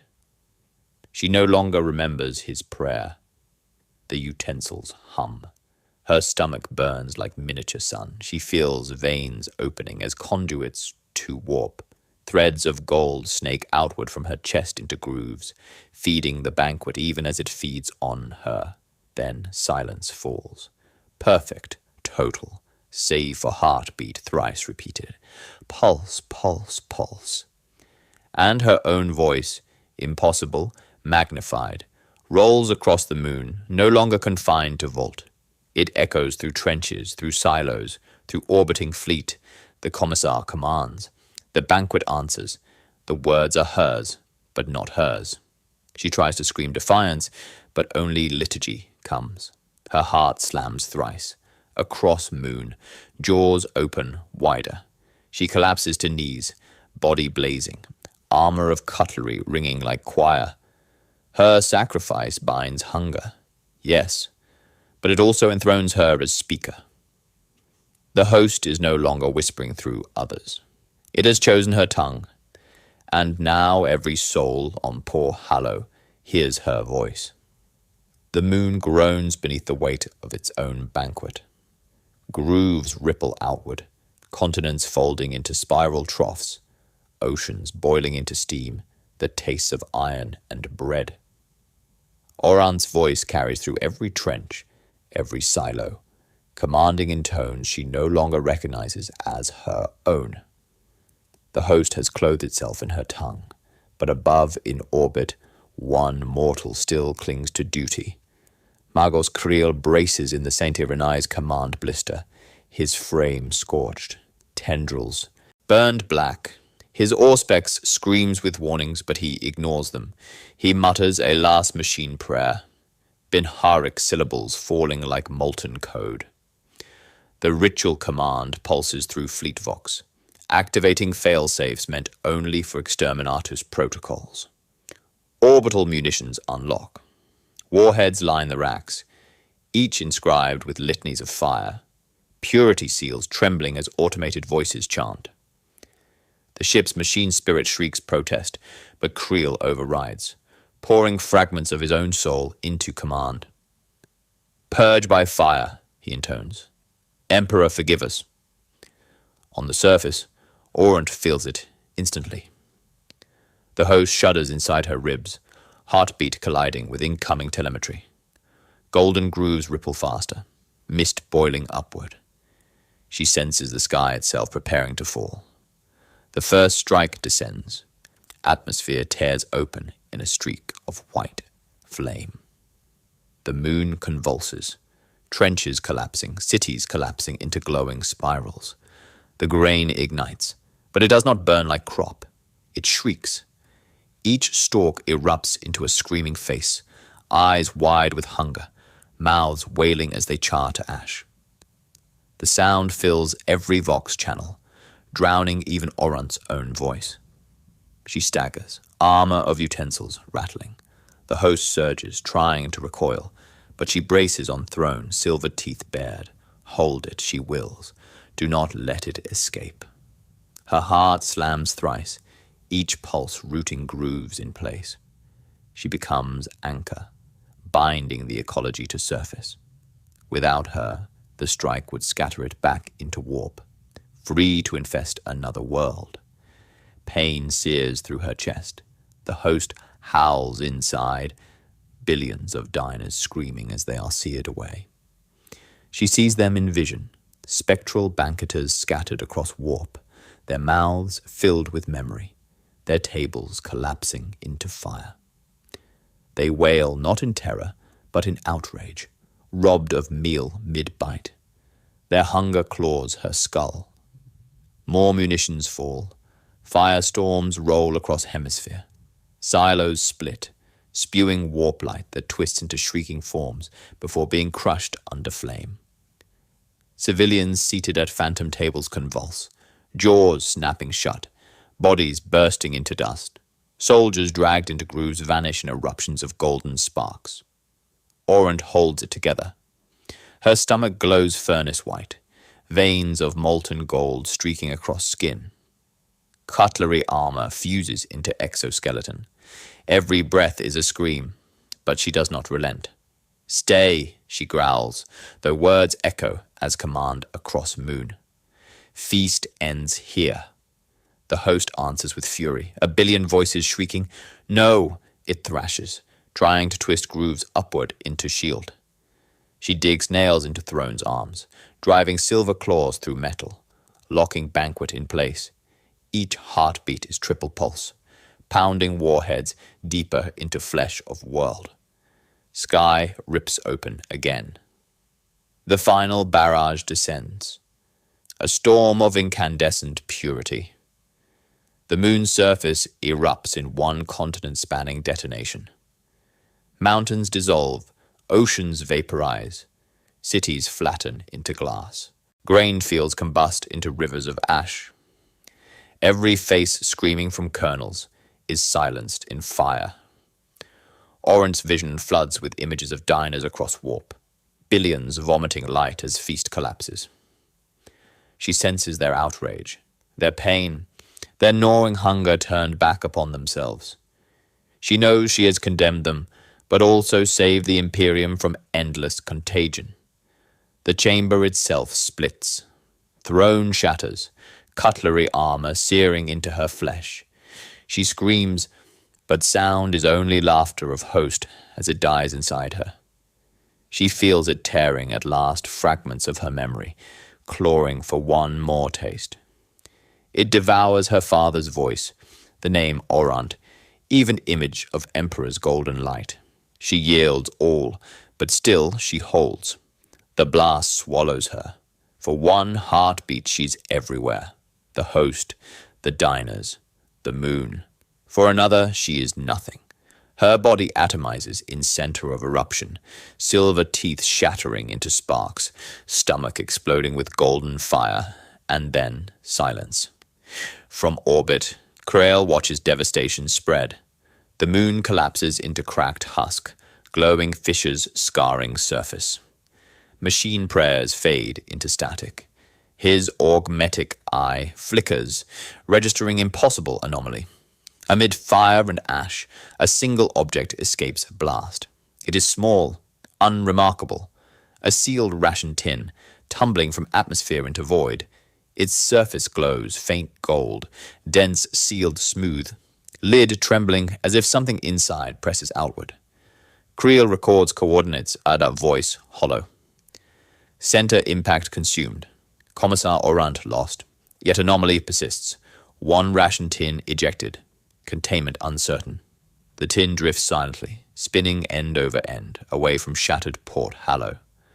The host's laughter, faint and distant, lingers in Vox channels before fading. The the St. Irenae drifts in orbit above the hollowed husk of Port Hallow. Smoke and ash swirl around the moon like a funerary shroud, golden streaks marking fissures where the host's feast once writhed. The surviving crew moves in silence, hushed by the enormity of what transpired.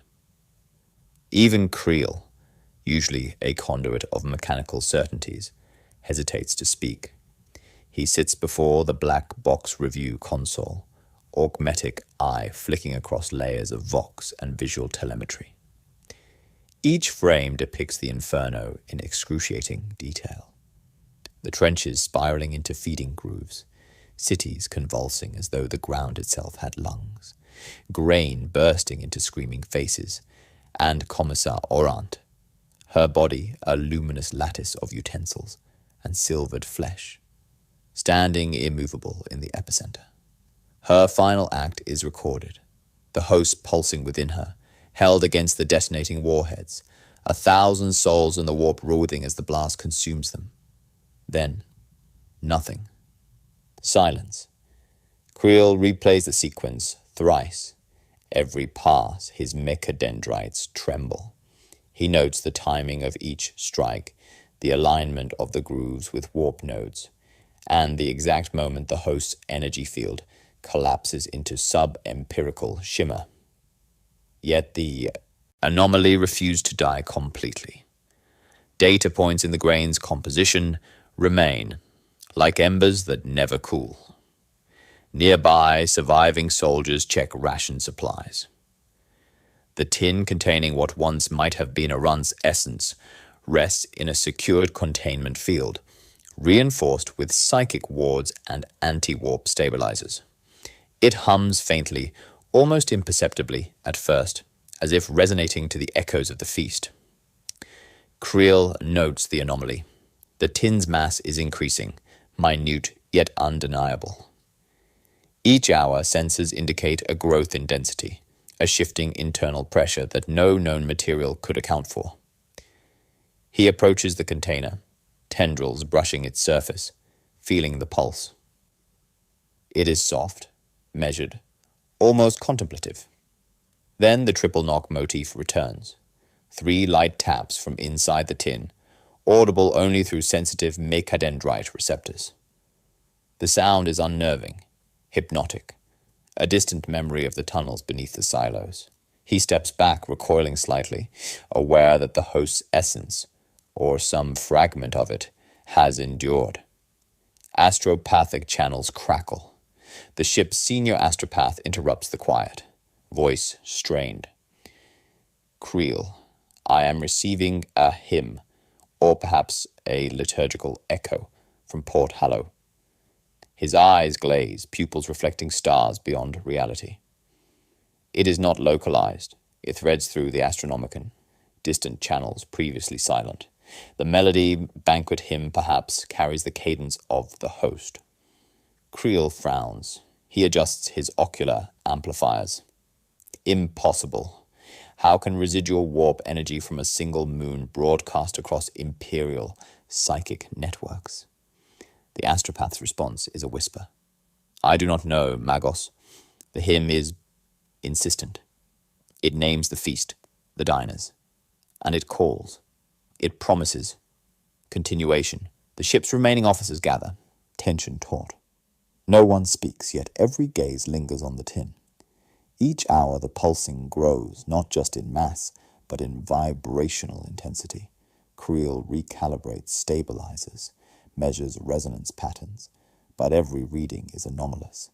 The object is filling itself, yet there is no observable intake, no addition of matter. It is as though the host is cultivating a hunger within, feeding not on physical substance, but on potential, on observation, on memory.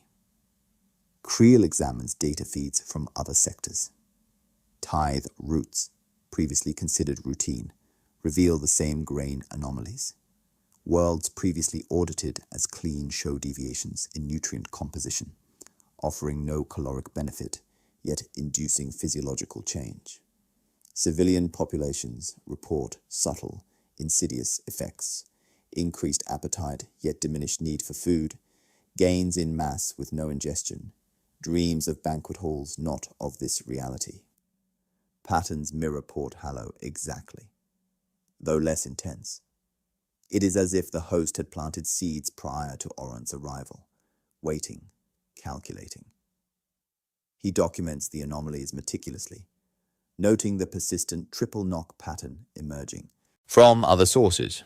Each side shows subtle vibrational signatures, not mechanical, not natural. Some archives suggest the grain itself had been modified through esoteric, pre-imperial engineering. Perhaps Orant had destroyed only the central repository. The rest remains silent, patient, and growing. Creel reaches for the ration tin again. Each tap is like a heartbeat, a pulse of consciousness contained within steel. He can feel, or thinks he can, the host observing. It is aware of his instruments, his mind, perhaps even his intentions. He tests the wards, increasing psychic damping fields, and notes immediate reaction. The triple knock accelerates, 3 taps becoming a frantic pattern, then decelerates into near imperceptibility. On deck, crew members murmur quietly, discussing what to do next. Many fear even looking at the ration tin. Its containment is secure, yet the growing weight is undeniable. Every hour the anomaly inches closer to something unquantifiable. Creel warns against opening it, citing precedent, yet curiosity gnaws. The hymn continues. The astropath listens, eyes wide, lips moving in silent repetition. The words are not coherent in common tongues, but carry cadence, invocation, and promise. It is melodic yet ominous, benign yet insidious. Every psychic impression hints at both a banquet and a warning. The host endures beyond Orant, beyond Port Hallow, and it seeks acknowledgement. Creel records his findings in the black box. Port Hallow obliterated, Commissar Orant lost, host not extinguished. Seeded anomalies detected across tithe networks. Ration tin grows autonomously. Triple knock motif persisting. Psychic echo transmitted through astronomican channels. Containment measures reinforced, yet insufficient to guarantee stability. He pauses, feeling the weight of responsibility. The host's survival is not merely a curiosity. It is a threat on interstellar scale. Yet it is contained, at least temporarily, in that single tin. And yet, that triple knock reverberates through his skull, through his mechadendrites, through the psychic channels of the ship, warning him that containment may be an illusion. Night cycles aboard St. Irenae pass without routine. Observers note flickers of gold across the tin's surface, the rhythmic triple knock continuing undisturbed. Creel maintains vigil, recording data, stabilizing fields, and praying to a god he doubts exists. And in the silence between observation, he hears it, the faintest echo of a banquet hymn threading through the Astronomicon, as though some unseen host lingers, patient, waiting, and omniscient. The tin grows heavier still. Creel swallows hard, recording. The feast is not ended. The host survives. Unknown parameters. Unknown consequences. All I can do is watch. All we can do is wait. No one aboard speaks beyond this. All feel the weight of eyes that are not there. Outside the viewport, Port Hallow drifts like a scarred jewel, a memory of hunger and fire. Inside, the tin pulses again. 3 taps, measured, deliberate. The feast has ended here, but elsewhere, perhaps, it has only begun. And somewhere across the void, the hymn continues, echoing faintly through channels thought inviolate, carrying with it the promise of a banquet yet to be served. Creel records his final report in the dimmed chamber of the St. Irenae, vox modulator set to the solemn cadence required for imperial black boxes. Every word is weighed, precise, and devoid of embellishment beyond necessity. Port Hallow is officially listed as lost. Exterminatus was executed according to protocol. All orbital reconnaissance confirms the moon's surface is reduced to ash and fractured soil. From the outside, the Imperium would read this as a decisive action, a standard response to aberrant warp contamination. Internally, Creel knows differently. He closes his eyes for a fraction longer than the ritual allows, recalling the sequence of events that no record fully conveys. The spiraling trenches, the grain-fed hallucinations, the rhythmic triple knocks resonating through the bulkheads, and the host itself, folded into Commissar Oran's body at the heart of the moon. The collective psychic imprint, the banquets of memory and flesh, linger in ways that official protocols cannot measure. Every sensor, every log, every visual capture is inadequate to convey the full scope of what occurred. Even now he senses subtle disturbances within himself. Hunger that is not purely biological. A phantom craving that recalls tables spread endlessly across warped corridors, diners without end, eyes glinting with expectation. In dreams he walks through cathedrals of ossified utensils, each step echoing a triple knock against the walls. He wakes to the sterile light of the ship, uneasy at the persistence of this residual longing. The host, he realizes, may have imprinted not only upon Port Hallow but upon those who survived, a subtle replication of its appetite within consciousness itself. Creel turns to the ration tin. Its containment fields remain active, the object humming faintly with an internal resonance that has grown steadily stronger since the Exterminatus strike. He approaches cautiously, mechadendrites scanning for sudden fluxes. Each tap, 3 precise rhythmic knocks, registers across the senses. It is alive in some sense beyond the empirical. The host, or a fragment of it, resides within, its hunger calibrated for perpetuity, not merely annihilation. He secures the tin within reinforced field matrices, triple redundant anti-warp wards layered across its surface. Every precaution is taken, yet even Creel understands that these measures are temporary. Containment may last hours, days, or years, but the entity within does not decay. Its hunger is patient, a predator that waits in the unseen folds of space-time, willing to be observed and to observe in return. With the coordinates of the Eye of Terror plotted, Creel initiates the ejection sequence. The St. Irenae's thrusters fire in precise increments, nudging the tin onto a trajectory calculated to intersect the edge of the warp's maelstrom. He programs multiple redundancies in case of system failure.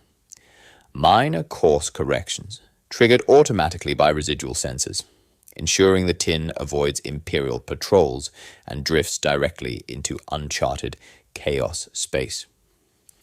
Creel pauses, hesitating over the final command. He is aware of what this action implies. To jettison the object is to create a vector of hunger outside Imperial control, to risk the spread of the host to unmonitored systems. Yet he also recognizes the alternative. Containment aboard the St. Irenae is temporary.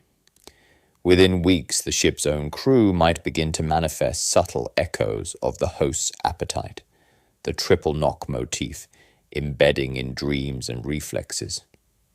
His hand hovers over the release mechanism.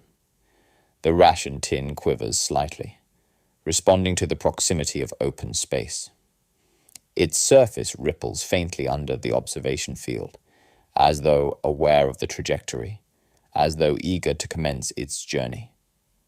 Creel hesitates, acknowledging a blend of dread and reverence. Even in its compressed, seemingly inert state, the tin embodies a vast, patient intelligence shaped by pre-imperial calculations and warp-born ritual. Finally, He releases it. The containment field opens incrementally, then the tin slides into the void, spinning slowly. Sensors track its movement, data streaming into secure log files. As it accelerates toward the Eye of Terror, its lids tremble faintly in unison, the rhythm eerily reminiscent of the triple knocks that haunted the tunnels of Port Hallow. Creel's instruments record the pulse, capturing its frequency, amplitude, and subtle harmonic overtones. The readings suggest an energy signature more complex than any known demon or warp anomaly. It is deliberate, adaptive, and aware. The crew watches in silence. No one speaks, not from fear, not from respect, but from recognition that observation itself may influence the object. Outside, the stars provide no comfort, only witness. The Eye of Terror looms distant and unknowable, a funnel of entropy into which the tin drifts, carrying with it the seeds of hunger and memory. Creel's final note for the black box is terse. Object ejected. Containment no longer possible aboard vessel. Host persists. Coordinates marked. Do not return. Fate of dissemination unknown. All further observation requires independent monitoring. Imperial authority advised he reviews the log before sealing it, watching as the tin continues its inexorable course. His mechadendrites register a subtle shift in his own physiology. Slight silvering along enamel, faint warming of the stomach cavity, neural impulses resonating with patterns once traced in Port Hallow. Even at this remove, the host's echo remains, a reminder that exposure leaves permanent traces. Hunger, it seems, can propagate beyond physical boundaries. Hours pass. The tin continues its transit into warp-adjacent space, each tick of its pulse recorded as the ship maneuvers away from the trajectory, ensuring no accidental interaction. Creel reviews orbital imagery. Nothing can be discerned from the void, yet sensors detect faint vibrational resonance, ripples across space-time reminiscent of the banquet's original grooves. The triple knock motif persists, faint but insistent, a message encoded in the fabric of reality itself. Then, at the farthest range of detection, Creel notes the impossible. Dozens of identical tins appear in the void, drifting along parallel trajectories. Lids quiver in perfect synchrony, creating a visual chorus, an eternal repetition. Data confirms their mass, composition, and signature match the original precisely. The host, it seems, has initiated replication beyond his immediate action, extending its influence across uncharted sectors. Creel records one final observation. The feast continues elsewhere. Distribution vector unknown. Observers warned engagement ill-advised. Imperial forces may not recognize anomalous patterns. Containment is theoretical only. Observation suggests patient intelligence, capable of propagating hunger and ritual beyond classical spatial constraints. He closes the black box, sealing it with ritual marks, mechanical locks, and psychic wards. A final pulse of the ration tin's signal registers across the ship's systems, then fades to near undetectability, leaving only a faint harmonic resonance that cannot be suppressed. Creel swallows, sensing the persistence of something ancient, patient, and unyielding. The crew resumes orbit duties, aware the exterminators report mask deeper truths. Port Hallow is gone, yet the host survives. Creel alone understands the subtle dangers. Hunger can be contagious. Memory can be consumed. And a feast once begun in the warp never truly ends. The triple knock echoes faintly in every bulkhead, in every unconscious thought, a warning and a promise simultaneously. Far out in the void, the tins drift, lids tremble. A silent, eternal banquet begins elsewhere. The Imperium may never know, but the coordinates are marked. Do not return.